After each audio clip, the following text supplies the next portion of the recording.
Olá, amados do Pai. Vocês já imaginaram como é que as decisões impulsivas podem assim impactar a sua vida? Em Juízes 14, Sansão entra em cena já adulto, mas com escolhas que mudariam, o curso da sua história de Israel também. Ele foi motivado pelos seus próprios desejos e aí decidiu casar com uma mulher filisteia. Vai vendo. O que causa, assim, tensões entre ele, a sua família e o povo opressor. Quem que oprimia Israel há anos? Os filisteus. Aí, pelo caminho, ele enfrentou um leão e revelou a sua força impressionante. Mais tarde, ele propõe uma charada para 30 filisteus durante o banquete de casamento. Mas o que começou como um jogo terminou em uma traição e violência. Vamos explorar juntos essa história assim, cheia de enigmas, força, lutas, mas acima de tudo, lições práticas para a nossa vida hoje. Bora? Então, deixa o seu like, tá? E ao final eu vou pedir para você compartilhar com pelo menos uma pessoa que você ama, combinado? Então, simbora. Olha só, a gente vai ler hoje nessa Bíblia daqui, que é a Bíblia GPS. Olha que interessante. Foi uma Bíblia que eu dei para meu pai em 2015. E hoje ela está comigo. É uma nova tradução da linguagem de hoje da Sociedade Bíblica do Brasil. Tá bom? Então vamos lá. Missão da Sociedade Bíblica do Brasil. Capítulo 14. Juízes. Sansão desceu até a cidade de Tímina e ali viu uma moça filisteia. Voltou para casa e disse ao seu pai e à sua mãe: eu vi em Tímina uma jovem filisteia. Peçam essa moça para mim, porque eu quero casar com ela. Mas o seu pai e a sua mãe responderam: por que você foi procurar uma mulher no meio dos filisteus? Aquela gente que não pratica a circuncisão. Será que você não podia achar mulher no meio dos nossos parentes ou entre o nosso povo? Mas Sansão disse a seu pai: é aquela moça que eu quero, é dela que eu gosto. O seu pai e a sua mãe não sabiam que era o Senhor Deus que estava orientando Sansão para fazer aquilo. Deus estava procurando uma oportunidade para atacar os filisteus, que naquele tempo dominavam o povo de Israel. Sansão desceu com seus pais até a cidade de Tímina. Quando estavam passando pelas plantações de uvas de Tímina, um leão novo veio rugindo para cima dele. Mas o Espírito do Senhor fez com que Sansão ficasse forte. Com as suas próprias mãos, Sansão despedaçou o leão como se fosse um cabrito. Porém, não contou nem ao seu pai nem à sua mãe que o havia feito. Então ele foi conversar com a moça e gostou dela. Poucos dias depois, Sansão voltou para lá para se casar com ela. Saiu da estrada para dar uma olhada no leão que havia matado e ficou espantado a ver um enxame de abelhas e mel dentro do corpo do animal morto. Então, tirou mel com as suas mãos e saiu comendo. Foi até onde estavam o seu pai e a sua mãe e lhes deu um pouco, e eles comeram. Porém, Sansão não lhes contou que havia tirado o mel do corpo do leão. O pai de Sansão foi à casa da moça e Sansão deu um banquete ali, como era de costume dos moços. Quando os filisteus o viram, trouxeram 30 rapazes para festejar com ele e Sansão lhes disse: eu tenho uma adivinhação para vocês. Aposto 30 túnicas de linho puro e 30 roupas finas que antes de se passarem os 7 dias da festa de casamento, vocês não me darão a resposta. Eles responderam: diga, qual é a adivinhação? Sansão disse: do que come, saiu comida, e do forte, saiu doçura. 3 dias depois, eles ainda não haviam encontrado a resposta para a adivinhação. No 4º dia, disseram à mulher de Sansão: dê um jeito de fazer o seu marido dar a resposta da adivinhação. Se você não fizer isso, nós vamos pôr fogo na casa do seu pai e vamos queimar você junto. Vocês só nos convidaram para poder nos roubar, não foi? Aí a mulher de Sansão lhe disse chorando: você não me ama, você me odeia. Você deu uma adivinhação aos meus amigos e não me contou a resposta. Eu não contei nem para o meu pai e nem para minha mãe, respondeu ele. Por que acha que eu iria contar para você? Então ela chorou durante os outros dias da festa. No 7º dia, como a mulher não parava de insistir, ele disse a resposta e ela contou aos seus amigos. Assim, no 7º dia, antes de anoitecer, os homens da cidade disseram a Sansão: que coisa é mais doce do que o mel? E o que é mais forte do que o leão? Sansão respondeu: se vocês não tivessem conversado com a minha mulher, não saberiam agora a resposta. Então o Espírito do Senhor fez com que Sansão ficasse forte, e ele desceu até Asquelon, e ali matou 30 homens. Tirou as roupas finas que eles vestiam e as deu aos rapazes que tinham respondido à adivinhação. Depois voltou para a casa do seu pai, furioso com o que havia acontecido. E a mulher de Sansão foi dada ao homem que tinha sido o seu padrinho de casamento. Uau! Que história, gente, é essa? Você já tinha lido? Nós lemos aqui nesse capítulo o início de Sansão em sua missão como juiz. Mas assim de uma forma bastante peculiar, né?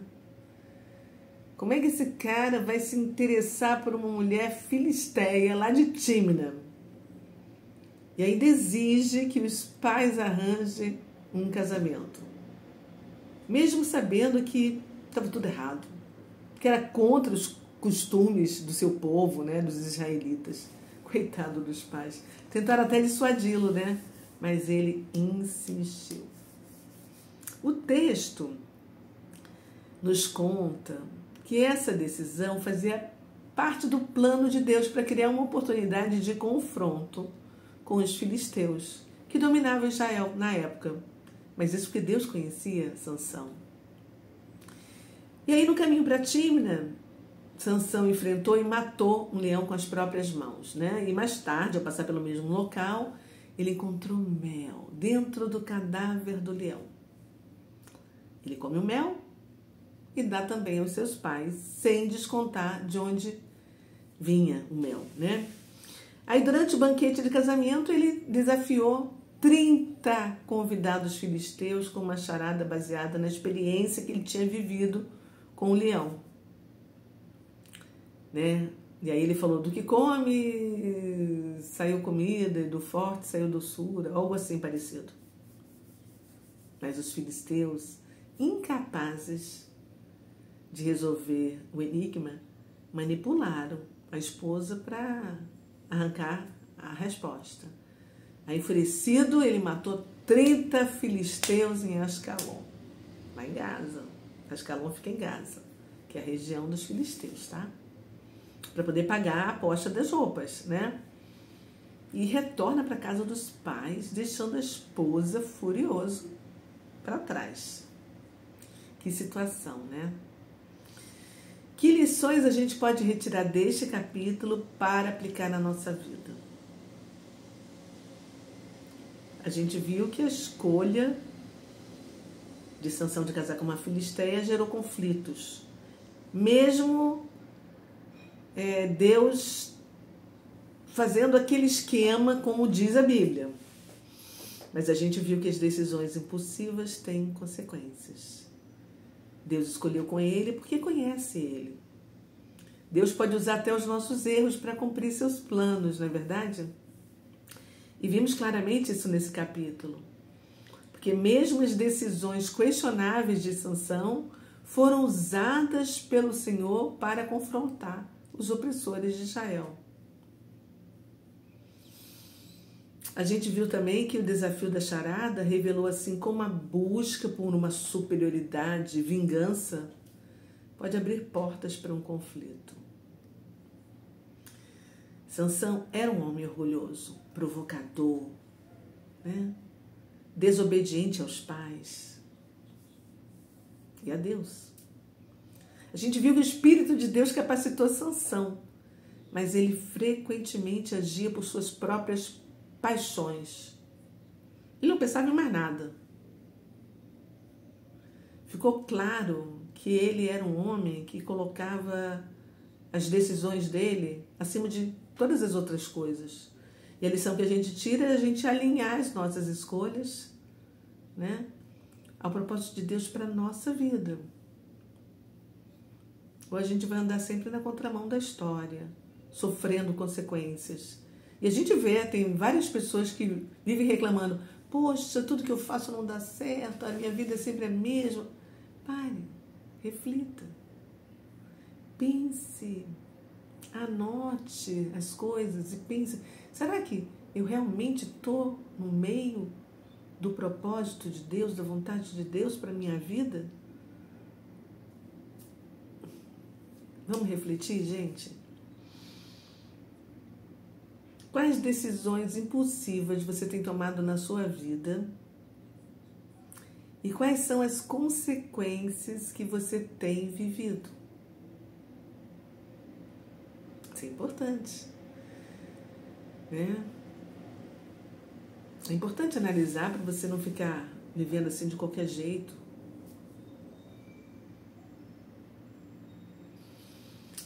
Você tem confiado em Deus para usar até os seus erros para redimir situações difíceis que você tem entrado, que você tem passado na sua vida?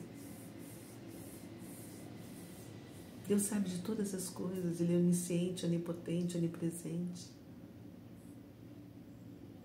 Como é que você pode ser mais sábio, mais sábia para lidar com as provocações e os conflitos interpessoais? Reflita, anote, porque isso faz um bem incrível a gente colocar no papel e ler isso aqui que a gente falou. Vamos conversar com Deus agora? Ai, Pai, quantas frentes nesse capítulo para a gente refletir. Eu acho que dá para a gente refletir a semana toda, Pai, só com este capítulo. A gente viu força divina versus a nossa fraqueza humana, decisões impulsivas e as suas consequências, o plano do Senhor em meio aos nossos erros humanos, Pai, a traição e a vingança no contexto de relacionamentos, de conflitos. Só esses temas já dão assim para escrever vários livros e desenvolver várias teses. Não é verdade, Pai? Ah, Senhor, como nós somos pequenininhos diante da Tua grandeza. Oh, meu Deus. Este capítulo nos revela que a força de Sansão, que foi dada pelo Teu Espírito, Pai, mas mesmo assim com uma força descomunal física que ele recebeu de Ti, ele se mostrou um homem fraco espiritualmente, mulherengo, sabe, arrogante, e não soube gerir suas emoções. E como isso acontece com a gente, Pai, que age pelo instinto, sabe, toma decisões erradas. Será que Sansão realmente entendia o propósito do Senhor para a vida dele? Ou ele era um cara tão doido que nem parou para pensar nisso? Eu fico pensando como é que ele pode ter sido juiz de Israel por tanto tempo, se ele era um cara tão louco, tão doido, tão arrogante. E foi assim incrível, né, ver como o Senhor usa essas pessoas improváveis e os erros dele até para ser um libertador de Israel. Ai, Pai, obrigado. Obrigada pelo entendimento da Tua palavra. Gratidão por nos levar além de nós e do nosso umbigo, Pai. Nós chamamos e oramos em nome de Jesus. Amém e amém. É isso aí, amados. Se você curtiu, deixa o seu like aqui para mim, tá? Que ajuda o meu canal e ajuda a levar a chegar a outras pessoas. É de graça, não custa nada, é só dar um tchim e compartilha com pelo menos uma pessoa que você ama. Um beijo no seu coração. Amanhã tem mais. Todos os dias a gente tem um vídeo aqui no canal, tá? Tchau.